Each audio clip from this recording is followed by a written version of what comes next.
Friday traffic, hirit tayo ngayong 6:10 ng umaga. Unahin natin ang Rojas Boulevard sa Maynila. Papuntang Baclaran po yan na nakikita po natin. Napakaluwag ng magkabilang lanes ng kalsada. Wala pa pong problema sa mga sandaling ito dahil green and go ang sitwasyon dyan.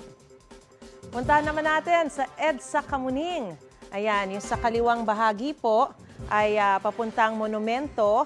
Sa kanang bahagi naman, pa Makati City.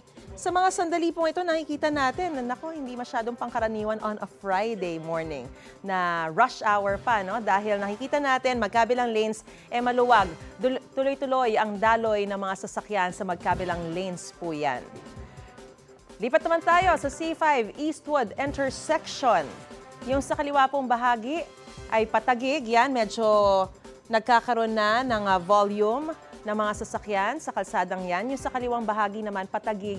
Yung sa kaliwang bahagi patagig, yung sa kanan naman ay pakatipunan. Yung sa pakatipunan ay talagang halos wala pa po mga sasakyang dumadaloy, no, sa kalsadang yan, sa mga sandali pong ito. Pero yung sa patagig, talagang medyo nagkakaroon na ng build-up. Pero tuloy-tuloy pa rin naman ang usad. Mga kapuso, lalo na't ilang araw na lang, Semana Santa na, tandaan na i-check ang glow baguettes bago bumiyahe. Yan ang B for battery, L for lights, oil, water brakes, air, gas, engine, tools, at self o ang inyo pong sarili. Dapat hindi po tayo antok-antok habang nagmamaneho. Talagang mag-rest po tayo na maigi. Ingat po tayo mga kapuso.